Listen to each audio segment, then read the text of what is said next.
Yeah, maybe, but the racket will talk.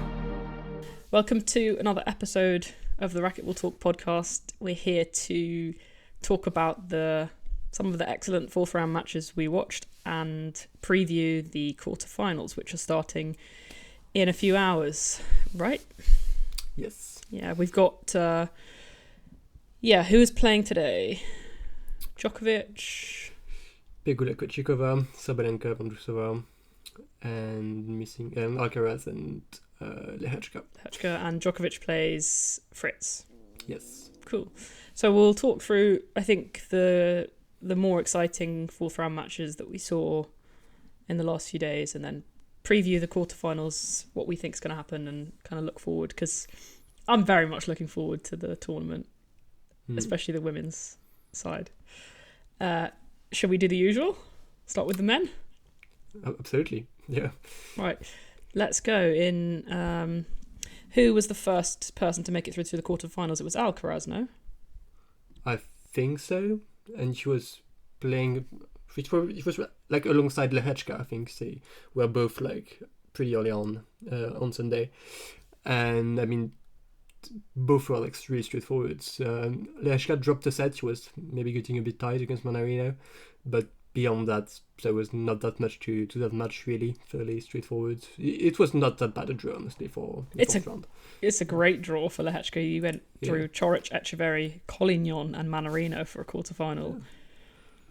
But all looks like it's probably going to come to an end because he's playing a very good Alcaraz. Yeah, and Alcaraz, there really wasn't... There was nothing in it, really. I mean, first set was tight enough because Rinderknecht thought that I felt like the best he could do, which was serve great and make himself kind of unbreakable.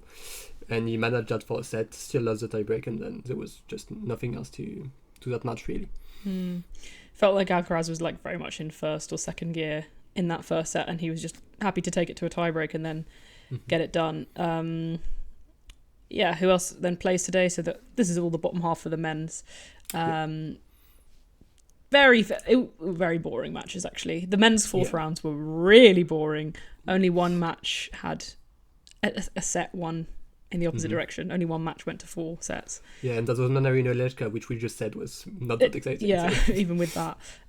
So Djokovic beat Jan-Lennard Struff, also very straightforwardly, right? It was... Yeah, I mean, it was probably the type of performance Djokovic was looking for, but also I think Struff was maybe a bit cooked already as well, so just was able to break quite often Djokovic, which obviously against Struff that's a death sentence. So yeah. They said it's the oldest combined age of 2 players in the second week of the US Open since like the 1970s, with John Newcomb and someone else, which I think is really, really, really crazy. But then again, as I said, Struff is about 10 years older than I think he should be. But yeah, and Djokovic had some MTOs in that match, right, which are his new calling card. Yeah, a neck thing. I don't know. I don't know what's going on there, really, but didn't seem to actually disturb his play or have rhythm at all. So that's a good thing. Yeah. If there's one part of your body you wouldn't mind being injured in playing tennis, I think it's probably the neck. Like it's I think it's like the least used part. Maybe take my ear, whatever. But it's like a nice test against a big server, but he wasn't serving especially well on that day, Struff. And Djokovic will play Taylor Fritz for the 11th time. Taylor Fritz dispatched Thomas Mahatch in what was, as you kind of predicted it could be, just a dud. Yeah, I mean, that's the pattern, big match at a slam, fairly late on against a good player, and basically a no-show from Mahatch. And so, Fritz was just able to do his thing, break once or twice per set and hold, and that was it. Yeah, really, really actually quite bad from Mahatch, like low energy, which is not what you want from him, because he's like the Duracell bunny type of player. Bit confusing, but... yeah, I wonder if he can get over that. Then in the top half, which played yesterday, very, very, very straightforward, all straight sets, and some of them, majority of them, like quite one-sided straight sets. So first up was Alex de Minaur beating Leandro Riedi, another very generous draw, and this looked like a first round match. If that, Yeah. it seems like there was some like fatigue or injury involved. It's not even if he was healthy, that's not difficult for Domino, but apparently it was even more so because it's just nothing there. They were off court after like 1 hour and like 40 minutes or something. Yeah. I think he was like in a battle with who would be faster between him and Musetti. There were like 2-3 minutes in it. 6-3, 6-2, 6-1. And like it was one of those matches where the crowd noises were awkward noises because it wasn't de Minaur blowing him off the court, obviously, because we know what de Minaur does. And we also had Musetti beating Jaume Munar, who Sam hyped up in the... To my credit, and to his as well, he was quite ill, actually. I don't remember like what's the actual diagnosis, but it was confirmed that he was really ill, and it looked that way, really. Okay, so, fine. Yeah. Right, yeah, because he was like 7 winners and 18 unforced errors, something like that. And speaking of kind draws, from Musetti, it's been, very generous, like the names and also the injuries and the performances, it all kind of just fell into his lap, which good for him. And which is what he probably needs. To get to a quarter of a hard court slam. Yeah. By far his best performance in a hard court slam so far. And he has only dropped 1 set, and that was the first set of the tournament. So like on paper you look and think dominant performance, but like you said, the last 2 rounds weren't really all that. Probably the most competitive and interesting match, I think, of this round was Felix Auger-Aliassime beating Andrei Rublev. He previously had a 1-7 head-to-head against Rublev, and hasn't been in particularly good form this year. Very losable match, but he just got it done in 3. He really is catching fire, basically. And Rublev on this probably figured, that's actually a pretty good chance to make the semi. So of course he crashed out at the very first opportunity. Yeah, he didn't want to make his record any worse. Yeah. So he's like, you know what? You can't lose a quarterfinal if you don't get to a quarterfinal. Fair enough. That was for me my match of the round, but slim pickings. Low bar. Yeah, the last one of those 4th round matches of the men's side was Sinner beating Bublik 6-1, 6-1, 6-1. And everyone was hyping up Bublik before this match because, the people love him. He's the, Europe's answer to Nick Kyrgios, or Asia's answer to Nick Kyrgios, I guess. He's got the chaos and the tools theoretically, but he has this ego of when it's not going his own way. He's like, I don't even care. I don't even want to win. It was actually, I really hated actually watching him, like his body language and all that. He was always just like smiling and as if to say, it's just because this guy's so good or whatever. That's often his angle when he plays Sinner. It's often like that. I can't do anything. He's just, that guy's too good. He was even doing that when Sinner was like 20 and he was like he wasn't actually that good. But yeah, that's his approach. And obviously he noticed that Sinner was returning his serve like very easily. That's his main weapon. So I guess I think he just gave up like very early on. If he was broken at the start, he made like 5 first serves and they all came back, and he was like, okay, well, I guess it's not my day. It's over. And from then on, it was just, hitting underarm for no reason, bad drop shots, no consistency in anything. Sinner was good, was playing better than the round prior, but didn't need to do much, really. Did Bublik ever pull the turning around and hitting with the grip of the racket? No, but he might as well have. That was like 1 hour and 15 minutes for 3 setters. Yeah, shortest men's match in the second week of the US Open since Federer against David Goffin in 2009 or something like that. I don't know. Yeah. The one like bit of the match I did see was him hitting a double fault of underarm serves. So that's a new one. Yeah. Which is crazy because that's not how you miss. Like the underarm serve you make. Literally, when you're a complete amateur and you don't know how to play tennis and you're missing serves from over your head, what you do is you actually go underarm because that's way easier to make inside the box. So how are you missing that? I don't know. Yeah. So that was the real dud of fourth round matches on the men's side. On the women's side, though, we had way better. Some of these matches were fucking great. And like you mentioned before, being a bit concerned because sometimes we get these theoretical exciting matchups and then they turn out to be nothing, and it's like almost worse than if you just had a crap match on paper, crap match in person. But both days had something good to watch. So we had mostly the first of the 2 days, I think. Yeah. On the first day, we had Sabalenka beating Buxa very, very easily. That was one of the ones we had as being like a no trouble. Did you watch any of that? Was she any good? I watched some highlights, yeah. I mean, she was playing pretty well, rallying well, but of course, huge power deficit. Nothing in Buxa's game to hurt her in any way, so yeah. Apparently she went to give her box a hug after losing the match, which is really cute. You love her. She seems, she's enduring. Yeah. But that's how you kind of like get beat down in a nice way, you know, like take some notes, Bublik. Also in that section, Pegula beat Anli in like 8 minutes. It was like one of those ones that's finished before you realise the tournament has started for the day.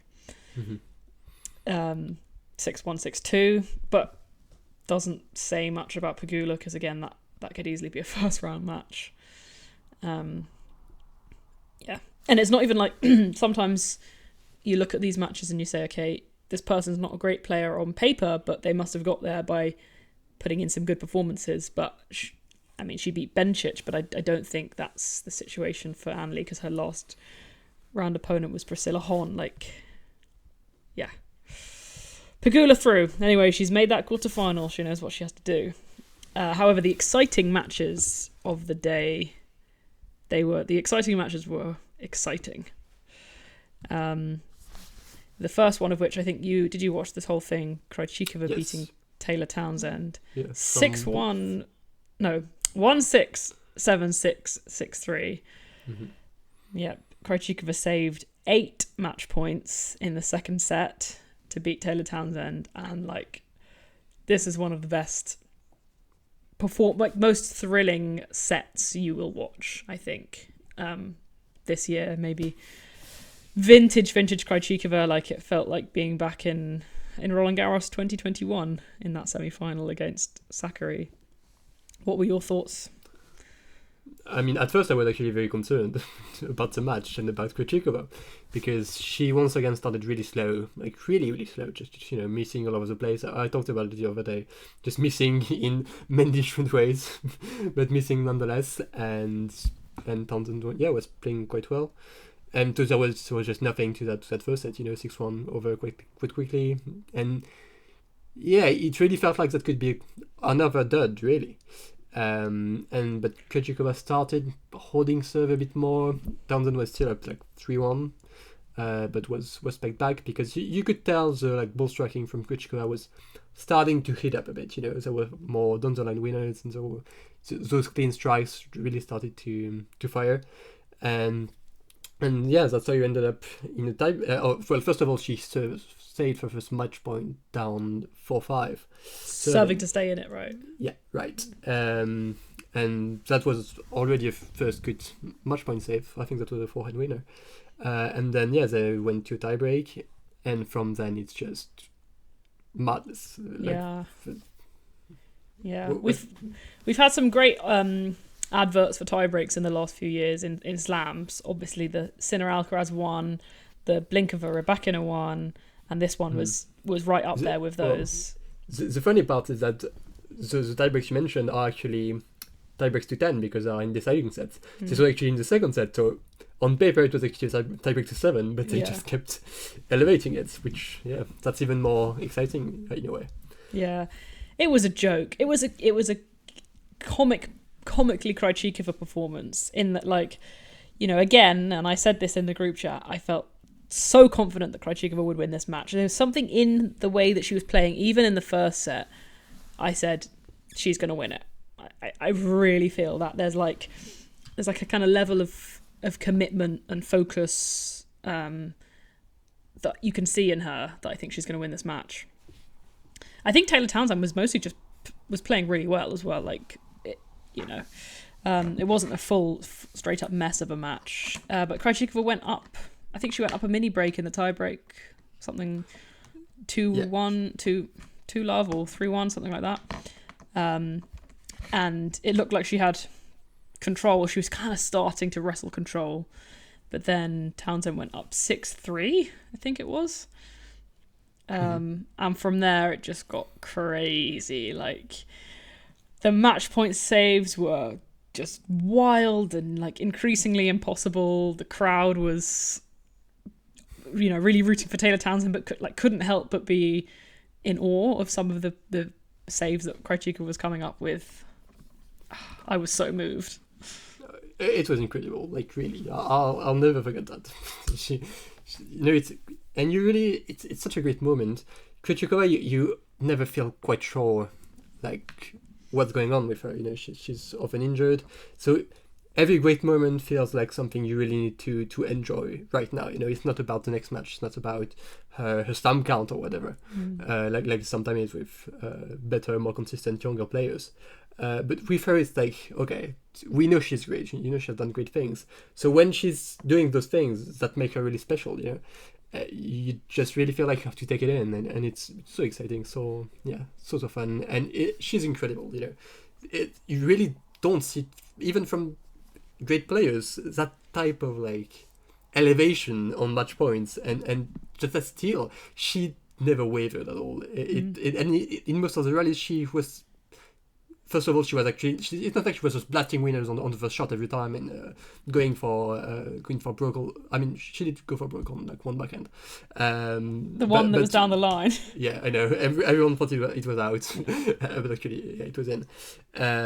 But no, she was really building points and doing different things. Actually, she had a return winner, she had a service winner, she had that crazy volley winner.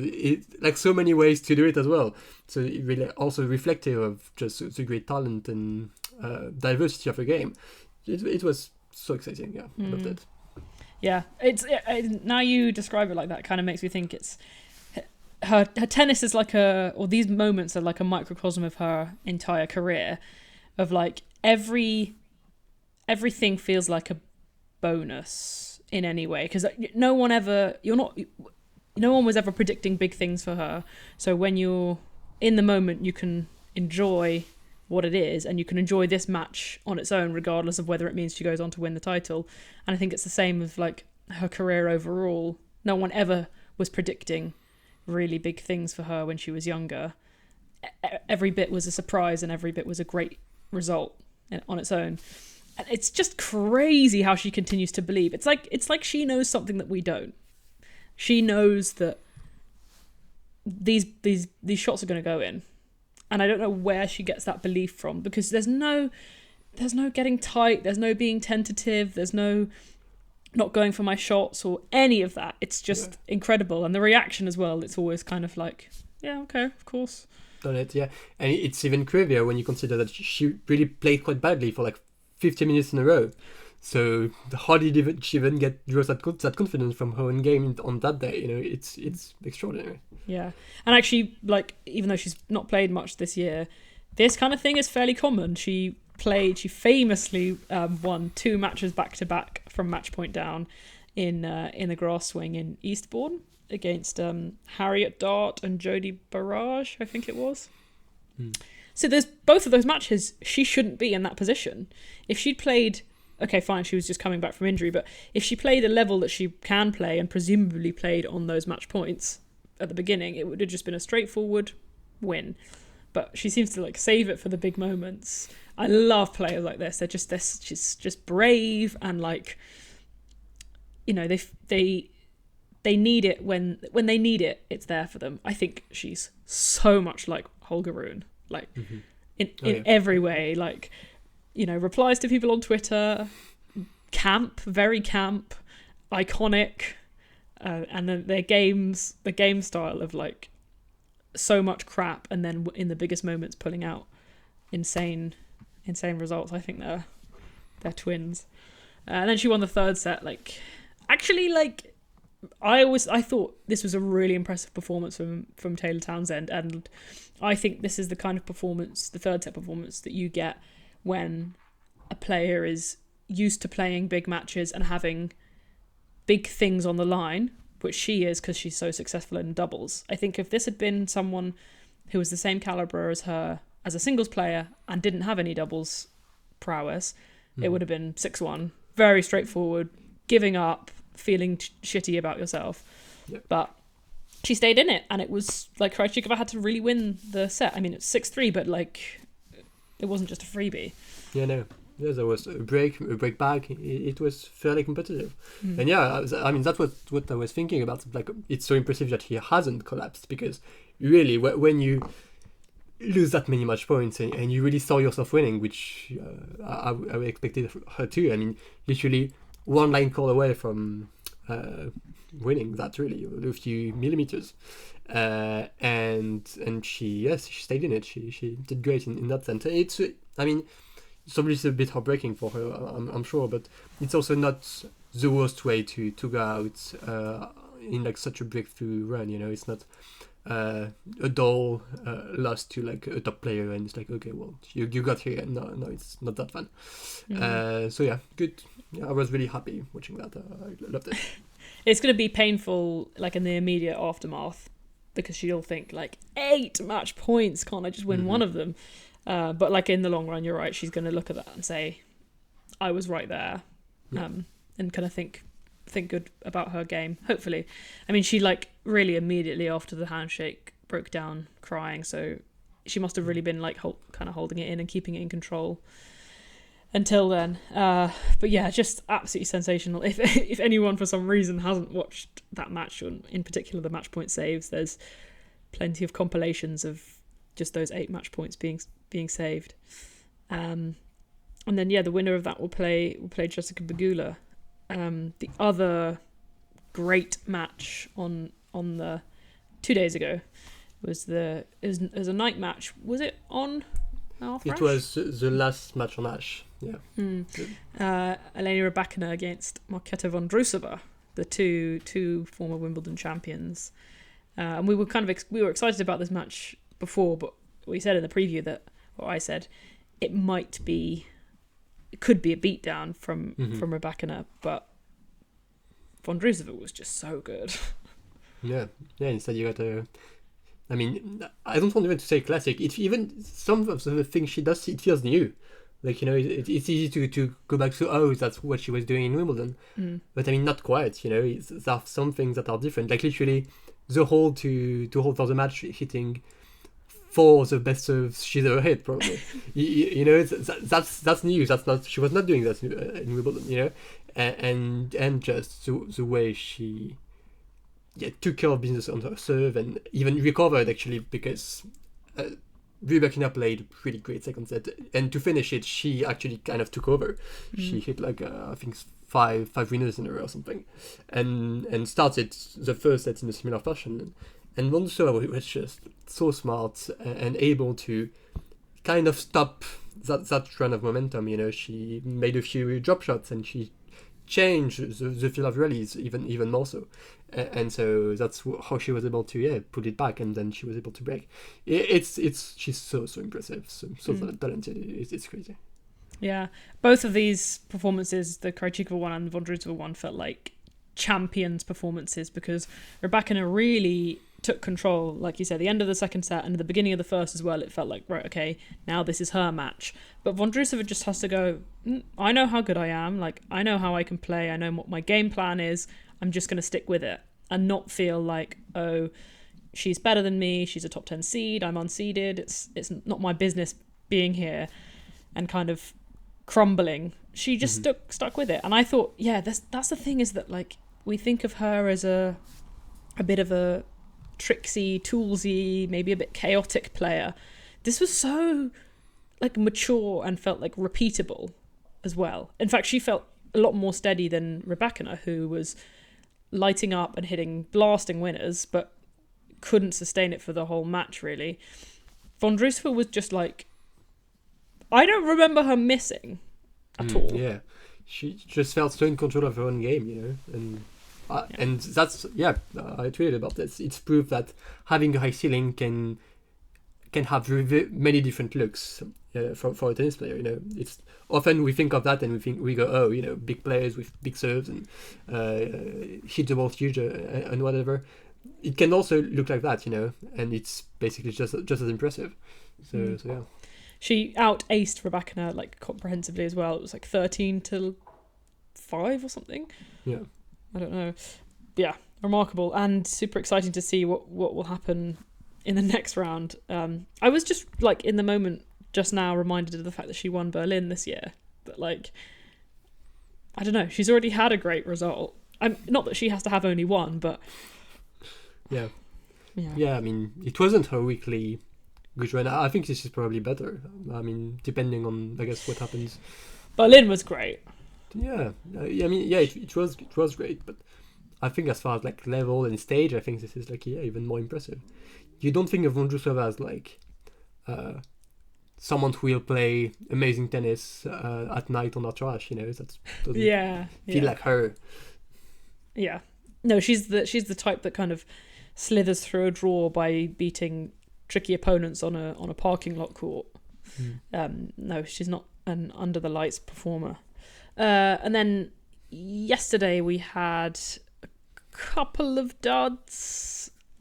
I would say several. So firstly, Iga Świątek beat Alexandrova 6-3, 6-1. One of our friends tweeted that Alexandrova's just not a big match player, which I think is accurate because of course, no, I mean there was something to that match early on in the first set. You know, I mean, Iga broke in the first game. Alexandra's serve wasn't really on just yet, and then her own serve, Iga's kind of like collapsed. I mean, she hit double faults, quite a few of them, and it looked quite a bit shaky for a bit. And then they both actually at the same time just found their own serve, and it was like 3-3, and they were both like doing their thing. You know, Alexandrova hitting huge shots, serving great, in control of a lot of points on her serve especially.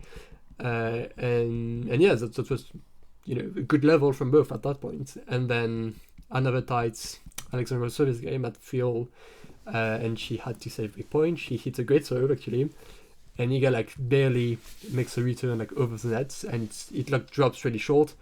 And Alexandra is up to it, you know, with good time.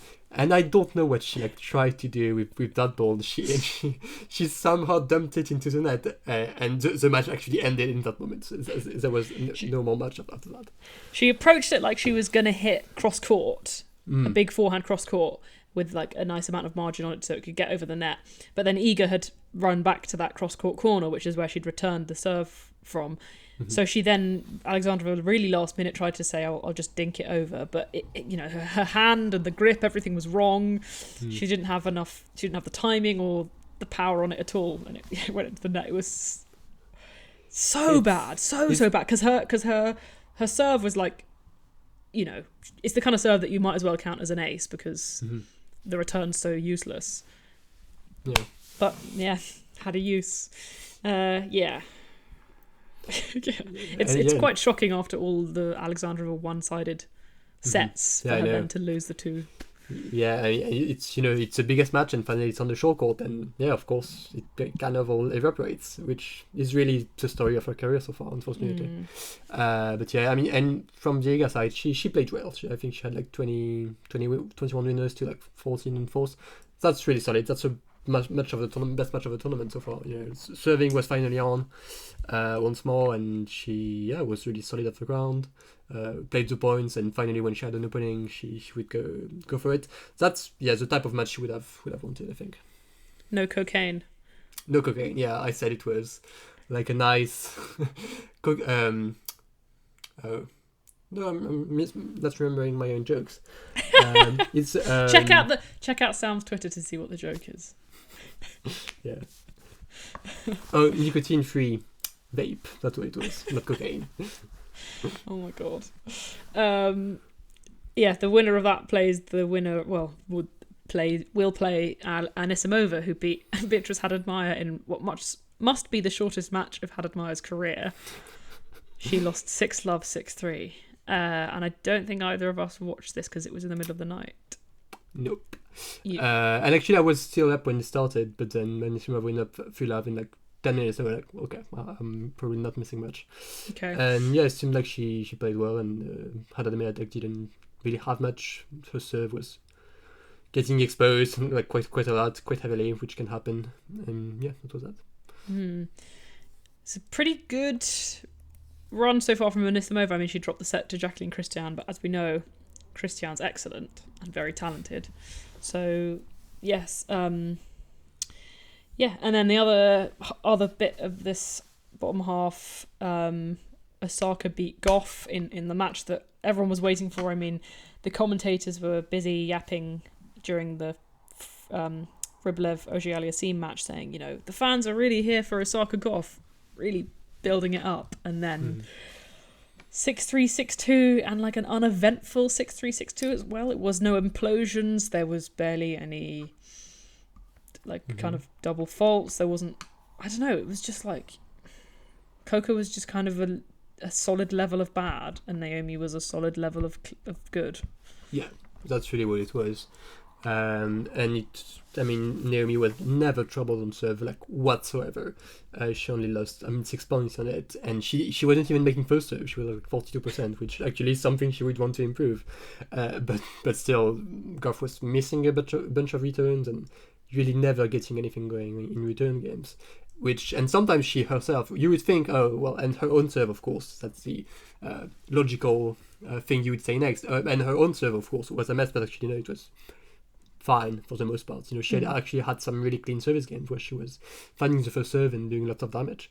But still, there came a time when Naomi was making a few more returns, and Goff wasn't. She was just was not playing well off the ground, which you'd think that would have been her weapon. What she can do to her Naomi. Using her defense, changing it up, some loopy balls, and then some hard aggressive backhands down the line and stuff. None of that really happened. She was really just. They were playing rallies, some good rallies actually, but she was missing actually first in a bunch of them, and most of the time just missing forehands and backhands into the net. It was not really good. The striking thing for me, I think, was the lack of fight for Coco, because that's the one thing that she always has no matter what. And I think that she had just kind of checked out of the tournament a bit and said, there are bigger things. And I think even her press conferences that had echoed that same idea, was that I'm really, really, really young, and I don't have to treat every tournament like it's my last one. It's part of the process, and this was part of a process, and she's got the new coach and Mr. Gavon. So I think she was kind of ready to go. And I don't think she had that much left in the tank mentally, actually, not physically. Physically she was fine. But she just didn't have that fight in her that she usually does. And then the winner of that will play Karolina Muchova, who came through a 3-set match against Marta Kostyuk. It is her 4th 3-set match in a row. And if you're wondering how her body is doing, I think the answer's not very good. Actually this looked over for quite a while. She had her back traded in the middle of the second set, and from then on, she was holding, but she never had a look in service game. So really, you could see in probably her mindset was okay, I'll just do my best to hold, and then maybe in the tiebreak I'll have a chance. But actually she didn't. She lost the tiebreak 7-0. So in that moment you're like, she's on retirement watch now. Like, is she actually going to try to play through that first set? But no, she went off court for a bit. Didn't even get another medical timeout. She went to the bathroom or whatever, and then came back, and physically she was managing it pretty well. Sometimes when she had to move, she could do it, and she was just striking really bigger than usual, I think. And yeah, she was just able to hold and just wait for that one moment when Kostyuk would a bit fold a little on serve, which did happen fairly early on. And then, yeah, she was able to hold on to her serve until the end, and there she was. Yeah, incredible, really. I think every match I thought this might be it, partially because of the length, of, the 3 sets, and she's not had a good... She's pretty much just coming back from injury. Like, this is her first good result of the season. But yeah, great. I didn't get to watch most of it. I just watched the first set, and I did think she's not going to lose from a set up. I felt a kind of confidence in that, but I guess she very much could have. Yeah, she could have. But yeah, on that front, I mean, it's mostly like an impressive match management like situation. When something is wrong and you have to find a way, like structurally, I guess, for that match to still go your way, and she did. Yeah. And I'm pretty sure, I was just watching the highlights, I think that the umpire said good luck to her after at the handshake, which I don't think I've ever seen before. Yeah. But I guess he's a Muko fan. Yeah, I guess, and maybe she's worried about her birthday. She's like, oh, this poor girl. Good luck! Yeah, so we'll go back to the men's to do a little kind of preview of the quarterfinals, what we expect from them. I think, yeah, some of them more exciting than others. The first one is an Italian genitalia special, Sinner versus Musetti. What are we expecting there? It's probably going to feel tough for Musetti, I think. I wonder how he feels. Is he like, how aware is he of the fact that this draw has been really, really kind to him, and he really hasn't had to do that much? Is he like, okay, well, I made those improvements to my hard court game, and now it's paying off, and I'm in the quarterfinal? Like, how high is he on his own game? Is what his own game is what I wonder about. But either way, I think he'll be met with a different challenge, to say the least, and a different level of opposition, and I don't see what he's supposed to do, honestly, in that matchup. Like, I struggle to imagine that being all that competitive, actually, which feels kind of harsh. It's a talented player with like lots of talent and variety and all of that. And yet, in that setting, on that court, against Sinner, you don't feel great about him, I don't think. So you're Sinner in 3? Yeah. I don't know. I think everyone underrates Lorenzo Musetti. And I know, yeah, okay, fine, it's hard court. Would your prediction be different if it weren't hard court? On clay, I think maybe we could win a set, but actually the way Sinner was playing through that RG draw was also like really, really dominant. So maybe not even that. But yes, that would be his chance probably. I'm gonna go crazy, and I think this is going 5. I trust Lorenzo Musetti. I do. Okay. Both of these boys got elbow sleeves on, so I'm going to be tuned in for that match. I'm excited to see those on show. Yeah, not much more to say on that, I don't think. Nope. The winner will play the winner of Felix Auger-Aliassime against Alex de Minaur, a draw which both of them will be happy with, I think. Yeah, that's what makes his match amusing. It's like it's an opportunity for both. Has de Minaur made a semi before? No. Wow. I think Felix's semi was in 2021, where he played a quarterfinal against Alcaraz, and Alcaraz retired. Yeah. And then he must have lost to Medvedev. I think so. Yeah. Yeah. So yeah, good to see him back, but. Yes. What do you think? How do you see this one going? I'd favour Auger-Aliassime, I think. Really. His form is more convincing. His draw was actually challenging, which I do think Yeah, helps. he's probably had the best run of any of the men still in. Like, okay, Sinner and Alcaraz have made it through quite easily, whatever, but Felix has been the guy who's beaten the best players. Mm-hmm. Yeah, for sure. So just off of that, I would back him, and even in general, you tell me like a really great Auger-Aliassime performance. I do think that should beat de Minaur most of the time. And actually, yeah, de Minaur also had pretty much a cakewalk. So I think it's also a bit tough for him to deal with the fact that this is a much different occasion, even though this should feel like an opportunity for him. It's like that's probably his, on paper, easiest opponent that he's had in a slam quarter. And yet you still don't feel that strongly about him winning that. Yeah. It's an interesting kind of matchup, though, because Felix was really able to hit through both Zverev and Rublev. de Minaur, obviously, like one of the best movers and defenders. And if he can keep Felix having to play one more shot, especially on the backhand, you can see how that's not going to end well for Felix. So Felix, and how many sets? 4. 4. Yeah, I'm gonna go Felix in 4 as well. I like that. The next quarterfinal, is Djokovic against Taylor Fritz. Djokovic has a 10-0 head-to-head against Taylor Fritz. In the chess community, we call that adoption.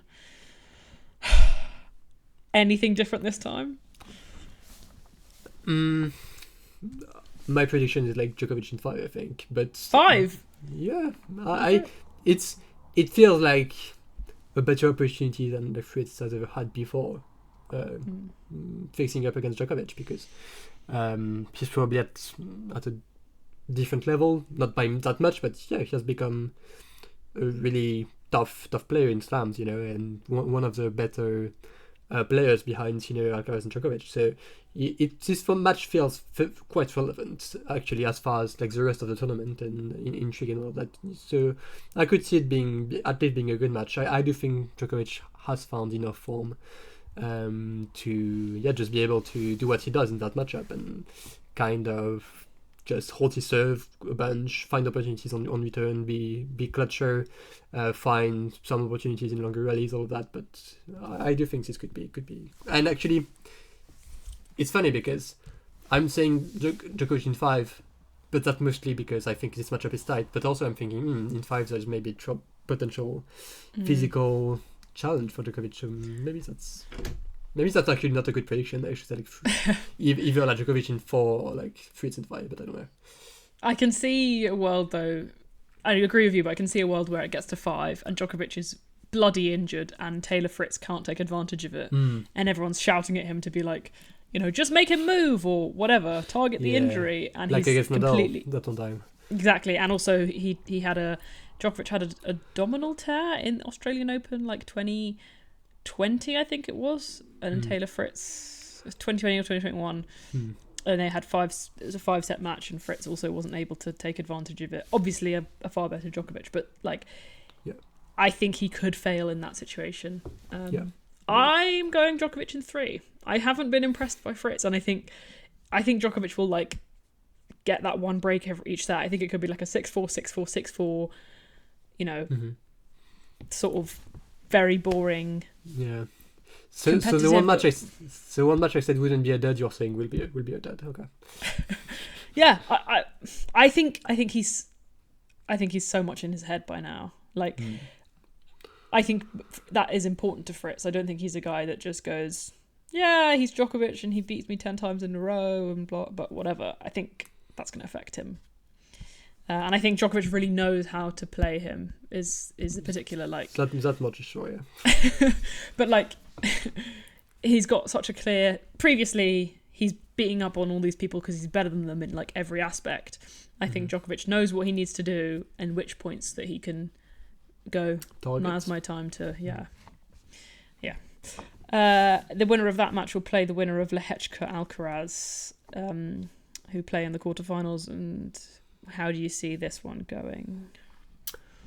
It's probably Alcaraz in 3 once more, honestly.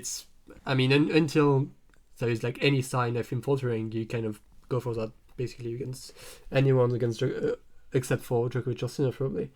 And actually, Lehachka maybe could be if he like really shows up and like plays at his very highest level. Maybe there's something there. Maybe a set of him, finding a way, maybe a tiebreak or something.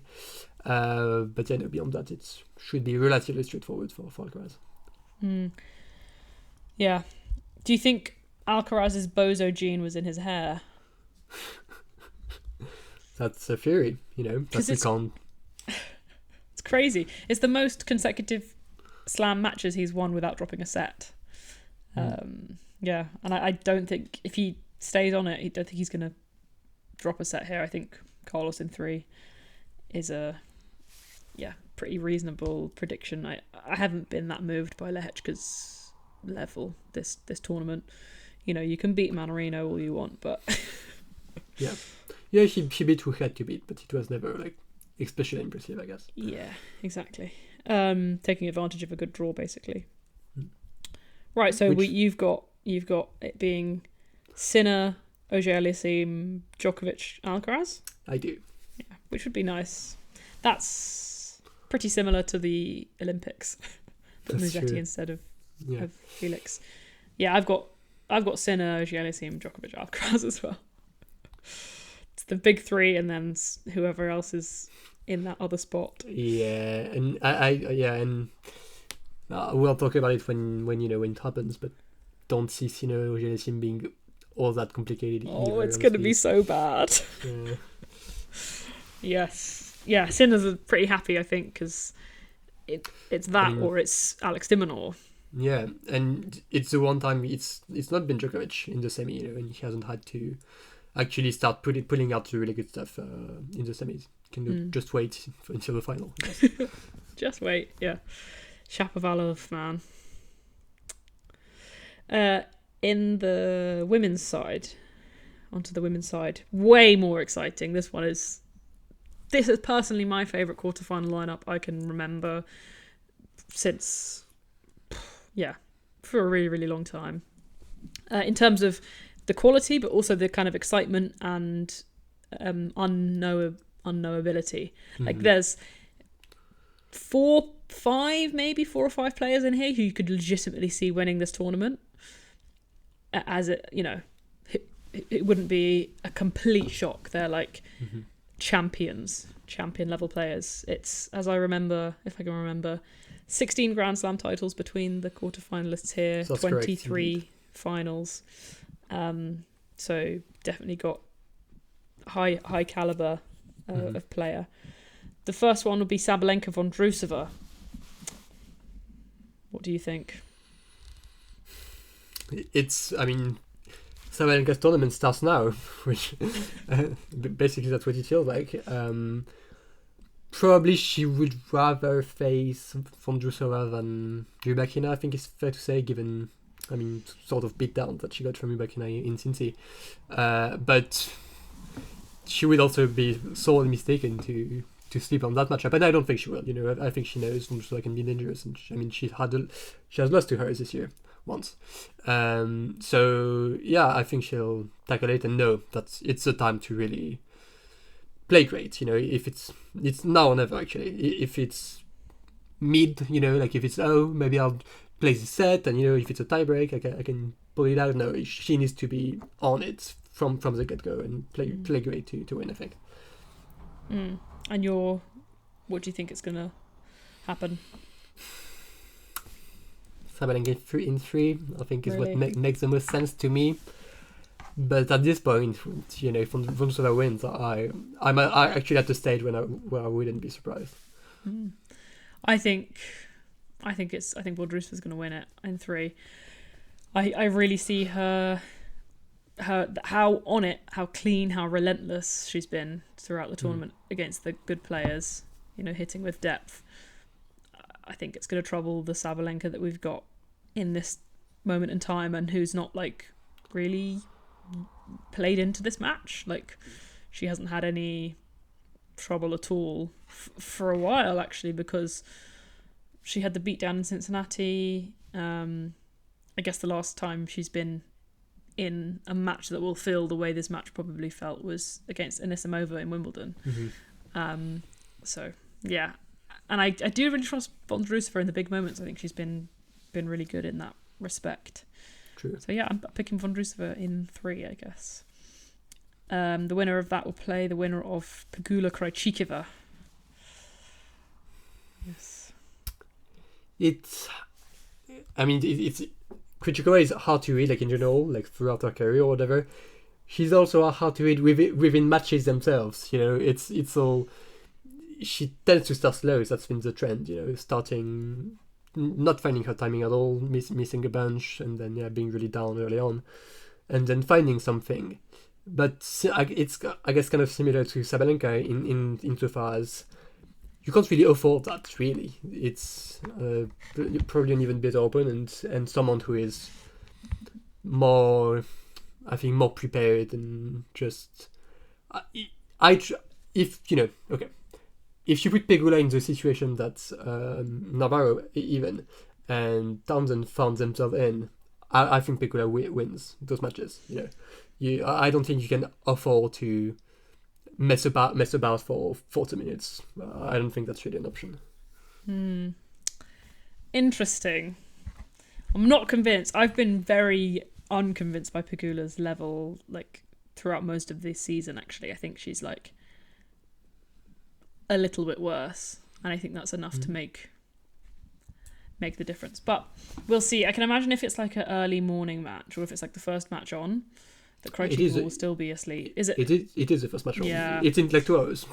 Right. So I could imagine it being not like great. Yeah. a lethargic Krejcikova. Yeah, like a like can't ever get the energy up, and there's like 6 people in the crowd, and she loses before you even realise what's happening. But based on the level, based on what I know about them and how Krejcikova usually is when she's won this many matches in a row, I think she is like by far the better player, actually. I mean, if she starts well, that's the thing. If she starts well, I think she wins. But I can see her even coming back from a set down. Well, a set down, yes, but if she's playing well, I think that's my thing. If it's like a tight set, I think I can see her come back. But if she's just really bad from the start, it's like 5-love, and then she's has pressure on her serve only on the second. I think that's too tough. I'm going Krejcikova in 2. Really, I'm going Pegula in 3. When will this overrating stop? Well, as I claimed before the tournament, this is her last chance to win a Grand Slam. Pegula's, yeah. Yeah, Pegula's, yeah. The next quarterfinal is painful for me. Karolina Muchova against Naomi Osaka. I noticed that this will be the 3rd time they played over the last 3 hardcourt slams. And I guess it's good on the one hand in that one of them will be in the semi-final, but I wish they could all be in the semi-final. Yeah, I mean, it's been a great tournament for you, I think. Yeah, mostly, yeah, of course. Like, I mean, and Nisimova's still in, and I love Vondrousova. It's a great lineup, this one. And if you ask me, Shapovalov is the 3rd best player, maybe 4th best player of the tournament so far, which I'm taking something.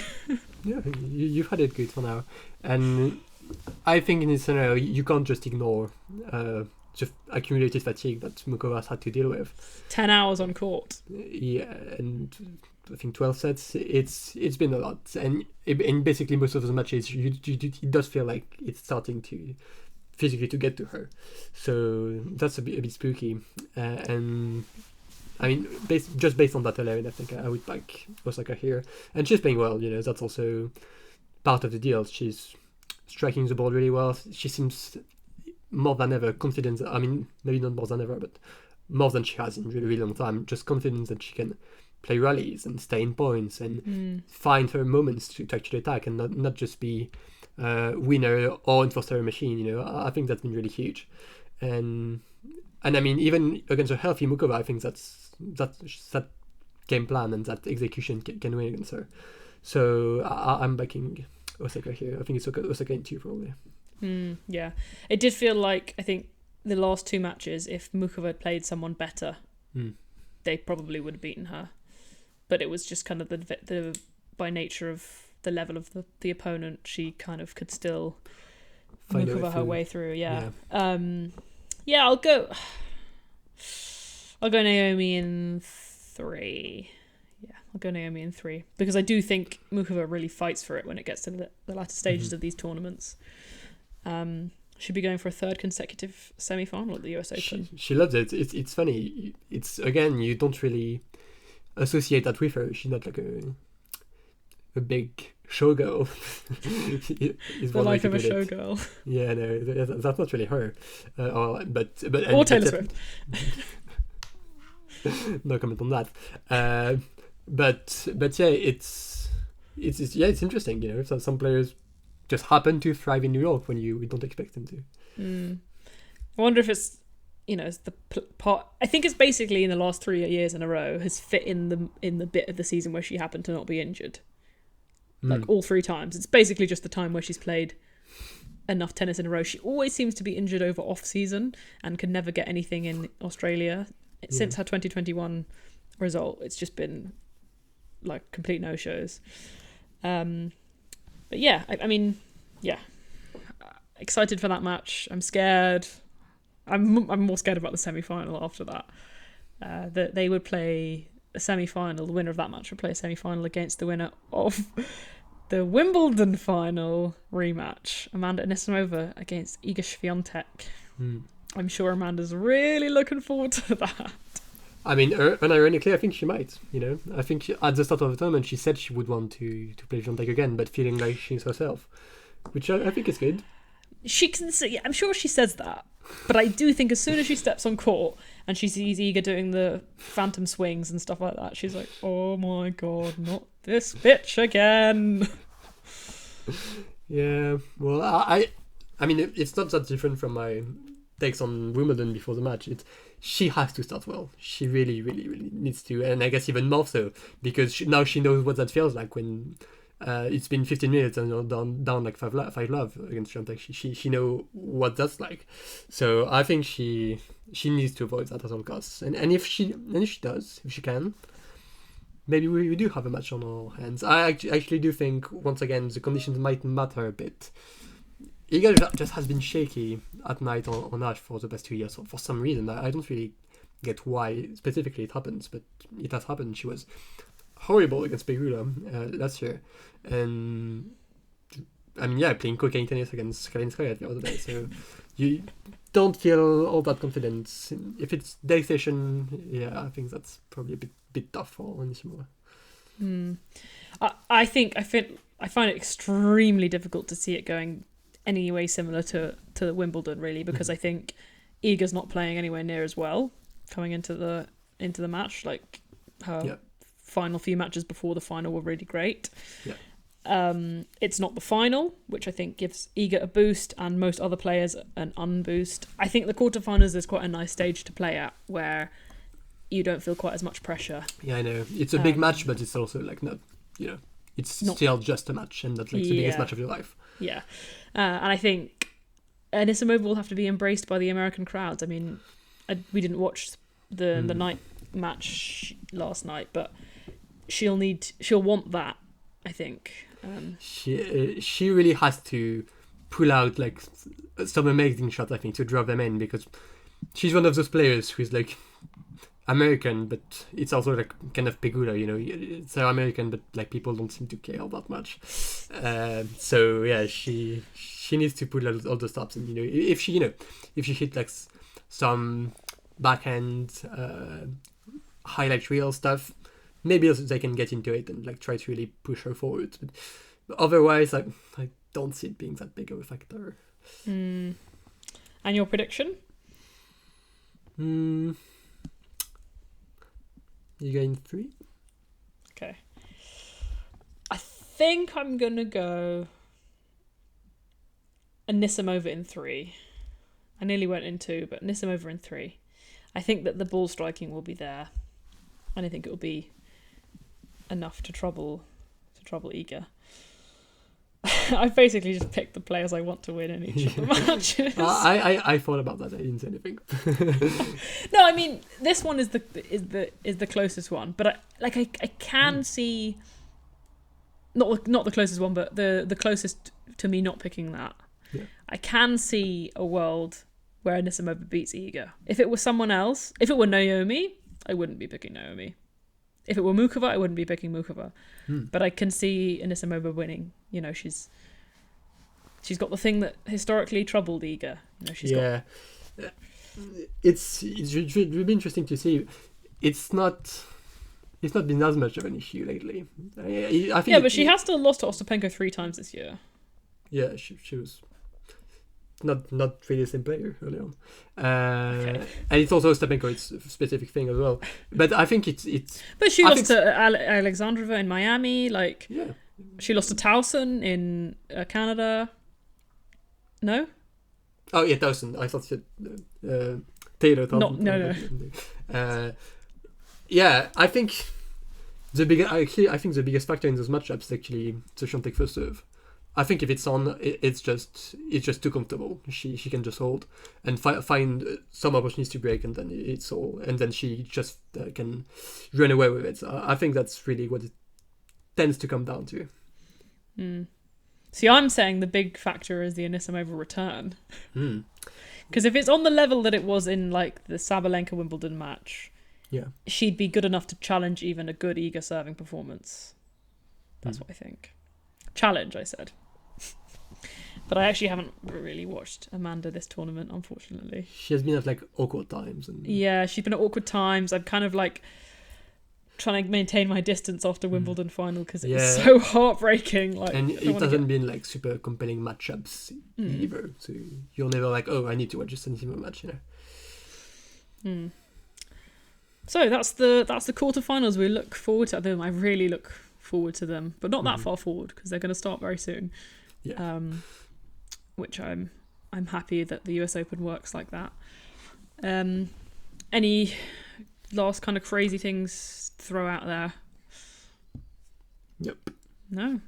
I'm both excited and scared. When the lines are this good, I'm always kind of scared of that. Scared of the matches being shit. Yeah.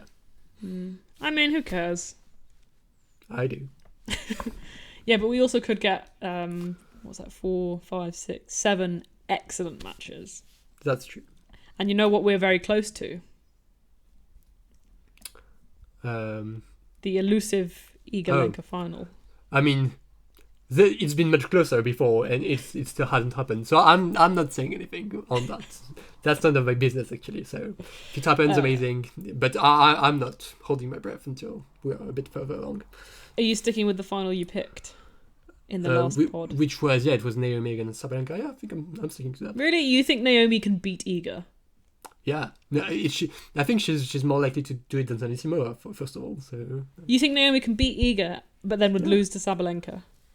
I think it's possible. Okay.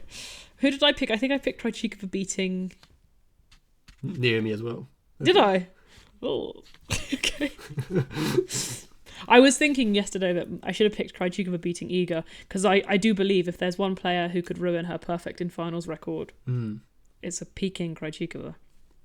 Yeah. But we'll see. Okay. We planned for this to be, of course, 40 minutes, and it's been an hour. So we're almost there. I was thinking it would probably be an hour because I think when the matches, there were lots of good matches. Well, there were a few excellent matches that just... Yeah. Like the Krejcikova one is one of my favourite I've seen this year. So yeah, same. Yeah. So yeah, lots to look forward to. Thank you for listening. We will be back very shortly. Do your thing, share on Twitter or whoever, to your family, to your friends, to whoever is you talk to. Do your thing, to your situationships. I don't really care. Just share it around if anyone's interested in some of this commentary. And thank you for listening. See you.